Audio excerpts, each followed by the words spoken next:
My husband cheated with my son's 18-year-old girlfriend, and I was shocked to discover all of his dirty secrets. I'm going to use pseudonyms for anyone I reference in this post. I, 41 female, am a stay-at-home mom. My husband, 48 male, whom we'll call Paul, works in finance. We have been married for nearly 20 years. We have 2 kids, whom we'll call Eric, our 18-year-old son, currently a senior in high school, and Mary, our 15-year-old daughter. They are both the lights of my life. My marriage with my husband has grown somewhat stale over the years for a myriad of reasons, such as his work schedule, and how I've aged poorly since we first met. Our son Eric has a girlfriend, whom he's been dating since they were freshmen in high school. We'll call her Amy. Eric absolutely adores Amy. She's his first love, and she's someone I've always considered as family. This makes the whole situation emotionally excruciating for me. Last week I inadvertently saw my husband's phone screen and got a glimpse of a text thread between my husband and Amy, our son's girlfriend, and I read what looked like a message of her telling him that she misses eating his sausage. I froze in place, in complete disbelief. I spent most of the day convincing myself that I must have misread what I saw. However, I didn't misread it because, over the last several days, I discovered a file on his computer filled with tons of BDSM porn. He clearly has a porn addiction. He also has saved photos of Amy from her Instagram on his computer. Although they weren't inappropriate, she was fully clothed. It was still the proof I needed to confirm that I wasn't going crazy. I also looked at his phone during opportune moments and saw more of their interactions. I wish I had never looked. How I inadvertently saw it. He was on his phone. He did not have iMessage open currently on the screen, but the application was still open. You know how on the iPhone when you swipe up it shows all of the applications that are open and you can close them. When he was closing out the applications, something he does compulsively, I noticed it. It's not like he was some kind of idiotic buffoon having a message open, for all to see. I saw he forgot he had the application running when he swiped up from a completely different app. When I first stumbled upon the messages between Paul and Amy, it was like a punch to the gut. I remember sitting there, my hands trembling as I held his phone, the screen lit up with words that felt like slashes across my heart. It wasn't just the shock of betrayal, it was the way they spoke about me. Paul had taken the insecurities I confided in him and turned them into cruel jokes for his amusement with Amy. They were filled with mean, horrible things said at my expense, with him constantly comparing me to her. He would call me fat and old, among other things, with Amy Lowelling. The messages were sprinkled with emojis and lowels, a casual cruelty that made my stomach churn. In one exchange, he'd written, "Can you believe she tried to wear that dress last night? Looked like a sausage trying to burst its casing." Amy replied with a string of laughing emojis and added, "She's so old, she probably thinks it's still in style." And it wasn't just comments about my looks. They talked about my intelligence, my interests, the way I talked. I saw words like boring, dull, and predictable, used to describe the life I lived, the life I had built with him. Each message felt like they were erasing the love and respect I thought we had shared for nearly 2 decades. At one point, I read a message from him that said, "At least you're fun. Being with her is like living in slow motion." Amy had replied, "LOL, you need someone who can keep up with you. Not slow you down." It was as if I wasn't even a person to them, just a thing that was in their way, an obstacle to joke about as they continued whatever this was between them. Sitting there, with each message, I felt myself shrinking, becoming smaller and more insignificant. These weren't just idle words, they were a window into how little I meant to the person who was supposed to love me most. And Amy, a girl I had mentored, laughed along with him, bonding over the ridicule they piled on me. The betrayal wasn't just his, it was hers too, a double-edged sword cutting deep. I remember closing the app, the screen going dark, and looking up at our family photos on the wall across the room. The contrast between the smiling, happy faces in those pictures and the scorn in those messages was overwhelming. It was in that moment, surrounded by the echoes of their laughter, that I realized the man I married was not the man smiling in those pictures. And I was left wondering how many times they had shared a laugh at my expense, how many times my pain had been their punchline. I've always had hunches or paranoid feelings that Paul has been cheating on me, but never in a million years could I have fathomed something like this. Last month, I found a thong in our bedroom that I know wasn't mine nor my daughter. I turned a blind eye to it, being naive and acting like it was maybe our daughter's even though that made zero sense. Not only is he cheating on me, but he's betraying our son. I'm completely devastated. I don't even think words can adequately describe the dread, anger, shock I feel right now. I'm totally overwhelmed on how to handle this because obviously action needs to be taken, but I'm terrified of what kind of psychic blow this will be for my son. I have no idea how to even broach this completely fucked up topic with him. I wouldn't wish this predicament on my worst enemy. I can't even believe I married this scumbag in the first place. And then my mind started to race, realizing that I started noticing specifically unusual behavior from him around the same time Amy turned 18. She's been 18 for 5 months now. I haven't been able to gauge when their affair started. I'm trying my hardest to figure that out. He deletes his texts every couple of weeks it seems like, so I haven't been able to pinpoint when this whole thing started. Was he waiting for her to turn 18 before pursuing this affair? There's so many layers to all of this and I'm completely paralyzed with fear and dread about it all. None of it makes any fucking sense. How did this happen? Am I that much of a stupid idiot that I let all of this happen under my watch? Eric adores Amy, and the thought of revealing this sickening truth to him terrifies me. The impact on his young heart and mind could be devastating. My heart aches for Eric and Mary who are completely innocent bystanders. I haven't confronted my husband about this because I'm frankly scared of the domino effect. I don't know who to turn to first about this.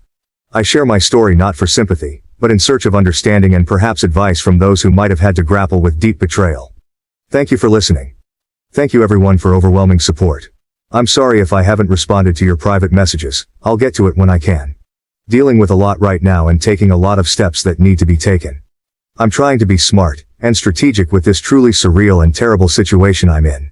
I want to be clear that not telling my son about this was never something I was considering. I didn't mean to make it seem that way. I was just saying, I'm intensely dreading it, but obviously it needs to be addressed. It's one part of the many steps of my overall plan. I'm currently playing dumb and collecting as much evidence as I can so I can be prepared for anything and everything. I'm going to protect myself and I'm going to make sure I don't put myself in any potential harm's way. I'll post a more thorough update soon when I can. But please know, you've all touched my heart so much and made me feel less alone. Update 1. My brother connected me to a very tough junkyard dog type lawyer. I saved screenshots of all his conversations with Amy. I was only able to get the last 3 months from iCloud. The conversations were mostly flirty and dirty talk. It was hard to stomach, completely sleazy, and I saw several negative things said about me. His call history showed he talks with her for hours pretty consistently. He uses dating apps. I took screenshots of his profiles and all of the active chats he has with his matches. It's very clear he uses a filter to seek out girls who are 18-22 or so. I copied all of his files from the computer. He goes on sex chat rooms and forums, and he spends a ton of money on OnlyFans. I rummaged through every possible hiding spot I could think of in the house. He had various toys, blindfolds, cuffs, lubricants, etc.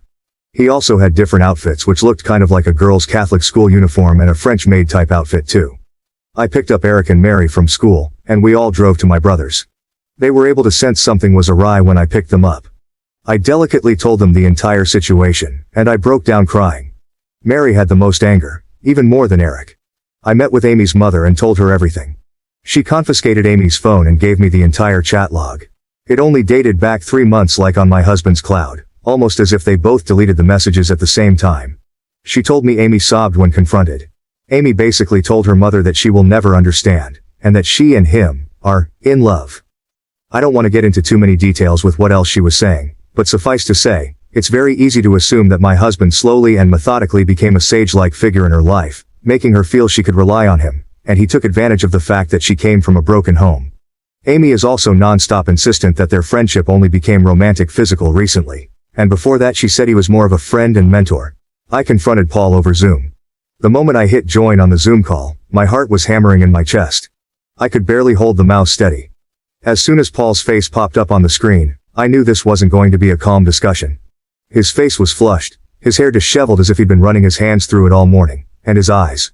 They were wild, darting around before they locked onto the camera. The look on his face was scary. He became red and looked so sweaty. He had anger and panic in his eyes. His tone of voice was very defensive and frightening. I started off trying to keep my voice steady. Paul, we need to talk about what's been going on. Before I could even get another word out, he cut me off. Context. You don't understand the context, he blurted out, his voice loud and shaky. He kept repeating the word like a mantra, but never explained what he meant by it. His hands were visibly shaking, gripping what looked like a stack of papers on his desk. I've seen the messages, Paul. Between you and Amy, I continued, trying to keep the accusation out of my voice, hoping to keep him calm. But it was like I'd lit a fuse. None of that happened. You're making things up, he shouted, his face now a deep shade of red. His voice was so loud I had to pull the laptop slightly away from me. It was frightening to see him like this, so unhinged. He was not the man I thought I knew. I tried to reason with him. Paul, I have screenshots. I've seen everything. Please, we need to discuss how we're going to handle this situation with the kids. He slammed his fist on the desk, making the camera shake. You have no right to take my kids away from me. You're trying to ruin everything. His tone was accusatory, and each word felt like a verbal assault. I remained where I was, my own hands now trembling. Paul. You need to calm down. We need to figure out a way to... I don't need to calm down. You're the one who is overreacting. You're the one who's destroying our family. His words were almost a growl now, his face so close to the camera that I could see beads of sweat on his forehead. It was then that the real fear set in. The intensity in his eyes, the anger in his voice, it all pointed to a man who was losing control. I realized I wasn't just dealing with infidelity but with someone who could potentially be a danger to me and the kids. His demeanor was threatening, almost as if he was right there in the room with me, ready to explode. He kept yelling the word context over and over again, and that none of that happened. He was unable to speak without constant stutters and intensity. Nothing really made any sense to me. I refused to tell him where I was, and he said I had no right to take his kids away from him. I'm ending this call, Paul. We will talk later when you're able to discuss this calmly, I said, my voice barely a whisper. You can't just hang up on me. You can't just... But I didn't wait to hear the rest. I ended the call, my heart pounding in my ears. And then he abruptly left the Zoom. Sitting there, staring at the blank screen, I knew that this was far more serious than I had initially thought. His reaction was not just defensive, it was volatile. I picked up my phone immediately and called my lawyer, explaining the urgency and the need for a restraining order. The level of aggression he'd shown was enough proof that I needed to protect myself, and my kids. That call was supposed to be about confrontation and truth, but it turned into a chilling revelation of the depth of Paul's anger and instability. It was clear that this wasn't just about heartbreak or betrayal anymore. It was about safety. My lawyer is filing for temporary sole custody of Mary and a restraining order. Mary is still the most angry. She's totally furious with her dad and Amy, justifiably so, of course. Mary is recollecting moments in time she watched her dad interact with her friends and she's in knots about it. Eric is very clearly hurting but he's so strong and very level-headed. He wants to see a therapist. The maturity my kids are showing makes me proud. They don't deserve this at all. Eric hasn't spoken to Amy yet since finding out the news and I'm not sure if he ever will again. Both me and my son are going to get tested and checked out as well. There's no telling how many different women he's been sleeping around with. As for Amy, her mom has been in contact with me and Amy has been threatening to run away with him because they are in love. We made the authorities aware of everything. I plan on being completely unforgiving and ruthless in this divorce. I'm reflecting on how I've been treated and how it's made me a shell of myself and how I've had a very negative opinion of myself because of him over the last 20 years. I don't want to let this scumbag get away with it. I want to reinvent myself and move on stronger than ever. Update 2. Thank you again for all the love and encouragement. It gives me comfort and means so much to me. I've received many comments and messages accusing me of faking this story, which oddly also provides comfort because all of this feels unreal even to me. It validates my own feelings that there are people out there who can't even fathom this being true. I wish it were fake. I've been focusing on and worrying about how others are feeling over this, somewhat ignoring my own feelings which I'm trying to change. I range from anger to numbness like a light switch. We're all safe and still at my brother's house.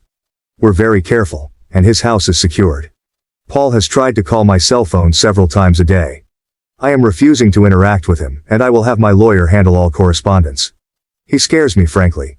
My brother has a very secure house with an alarm system and deadbolt locks. We feel safe with him. Both my son and I got checked out and tested. It appears so far that we're both clean based on the immediate rapid tests, but in the coming days, we'll know for certain when the lab results come in. I'm not overly concerned. We've set up an appointment with a therapist for him next week, which I'm relieved about. He needs someone to talk to, someone professional who can help him navigate through this maze of hurt and betrayal he's found himself in. It's not just the betrayal itself, but who's behind it. His father. Someone he looked up to. And Amy, who was practically part of our family. That's a lot for anyone, let alone an 18-year-old to process. He's not himself right now. He seems a bit shell-shocked, and I am concerned. He internalizes a lot, and it's hard to get a read on what's going on in his head. Despite his own turmoil, Eric's concern for me has been touching, almost heart-wrenching. He often asks, "How are you holding up, Mom?" His voice carries a maturity that it shouldn't have at his age. It's clear he's trying to shoulder some of my burden too, to be strong for both of us, but I can see it's wearing on him. Every so often I catch that look in his eyes, A mix of sadness and resolve that no child should have to bear towards their parents. He's not interested in corresponding with his dad at all. He calls only my cell phone. He hasn't tried to contact Eric or Mary, which is both a relief and a deep cut.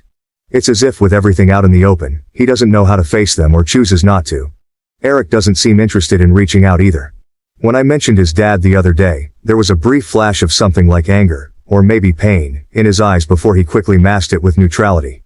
I don't have anything to say to him right now, he said, and left it at that. I get the sense that Paul is extremely nervous. He's scared, and I think he deep down knows that if investigated thoroughly, he would be in big trouble. That's what my gut is telling me.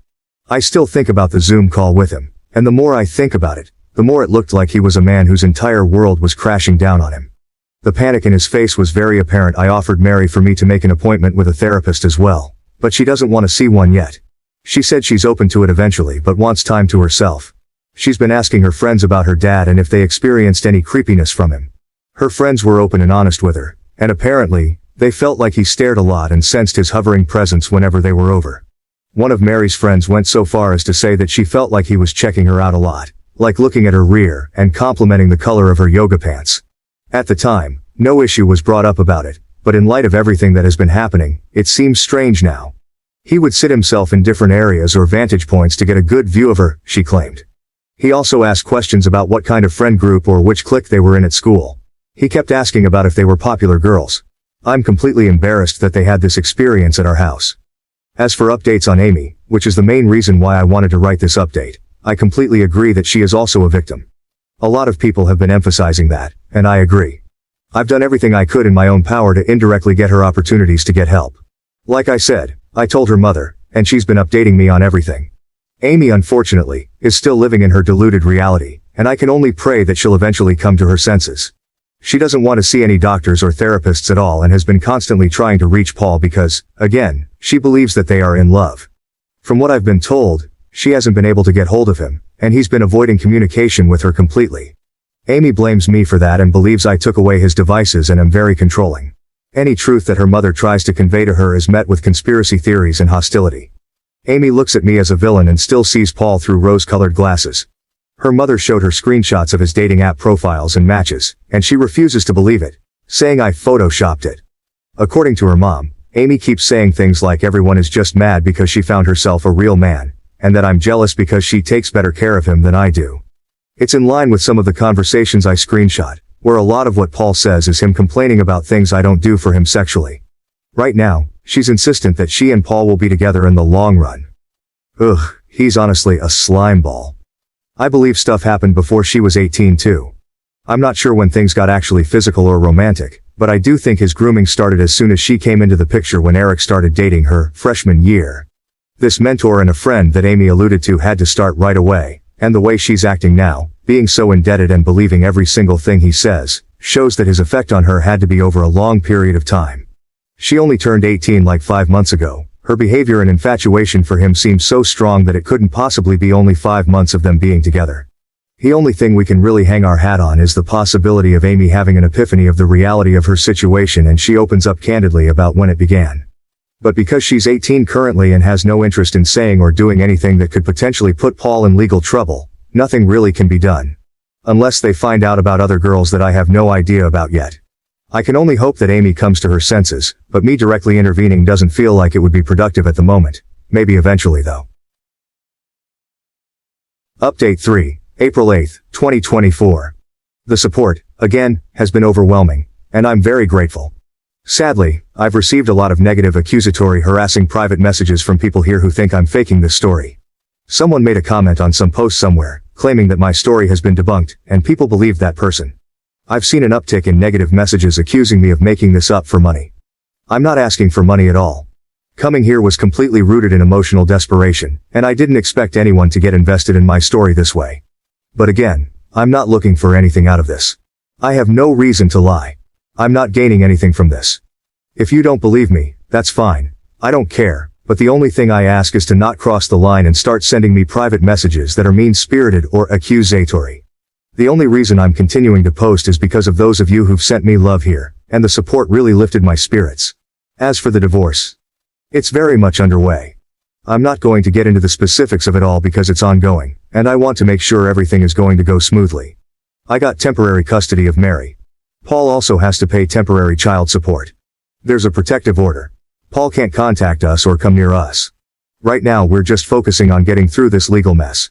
Again, not getting into specifics because I don't want to mess anything up, but what I'll say is I'm very confident, divorce aside, that there's overwhelming evidence against Paul that will get him in serious trouble and it will impact him for the rest of his life.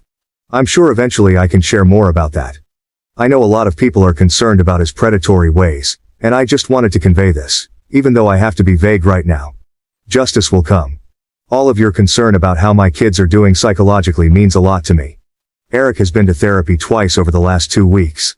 I know some people thought I was dismissive of him and acting like he's doing okay. I very much know that he's hurting internally, and we're doing everything we can to make sure he knows he is supported and loved. My brother has been amazing in spending time with Eric and Mary, and both of them have confided in him about a lot. My brother has a very healthy marriage, and both he and his wife have really stepped up to the plate for all of us. Mary has not seen a therapist yet, but she promises that she will be open to seeing one soon. Her anger has mostly turned into sadness, I noticed, and I hope I can get her to see a therapist soon. Her friends have played a key role in this whole thing, and that's something that Mary has been grappling with as well. I know a lot of people are invested in the well-being of Amy as well. There were a lot of questions about whether Eric and Amy would still see each other at school. It sounded like they go to the same school, but they do not. Eric and Amy went to the same junior high school and knew each other even then, but Amy ended up going to an all-girls Catholic high school while Eric, and Mary too, stayed in the public school system. We all lived in the same town, and over the summer heading into freshman year is when they were getting to know each other and when they started dating. I wish I had a better Amy update, but it's gotten a lot worse since the last update. After everything blew up, Paul has actually been seeing Amy, despite her mother trying to force her not to see him. She tells me that Amy says she's 18 and an adult, and she can do what she wants. Amy thinks she's grown, her mother confided to me just yesterday, her voice laced with frustration and worry. She keeps telling me she's 18 and an adult, and she can make her own decisions. Her voice sounded exhausted, trapped in an impossible situation. Her mother is in a precarious spot because if she kicks Amy out of the house for defying her, something that she has threatened to do, which I think is a mistake, she would just run to Paul permanently. The time she spends with Paul has increased over the last week, despite the fact that Paul initially ghosted her when all of this first hit the fan. There were some days where Amy would just be gone for hours on end. Her mother tried grounding her, taking away her car keys, even limiting her phone use. But Amy found ways around every barrier. She's sneaking out at night, her mother told me, her voice breaking. I wake up at 3 a.m. and her room is empty. She won't tell me where she's been, but I know. I just know it's with him. I can't help but feel a mix of anger and sorrow for Amy. She's caught in this toxic cycle, believing she's in a relationship when it's clear she's being used. Paul has not changed. His patterns are the same, only the target has shifted. The worst part is feeling so helpless about it all. I've suggested therapy, talked about getting her professional help, but Amy is stubborn, blinded by what she thinks is love. It's heartbreaking and infuriating at the same time. There's only so much I could do with the Amy situation, but again, I do believe things will turn around soon with that, given what I know about Paul and what's to come. I can only pray that Amy can get help and guidance when more shit hits the fan. I'm doing everything I can with my own kids and my own mental health, and Amy's mom knows she has my support, and that's all I could really provide.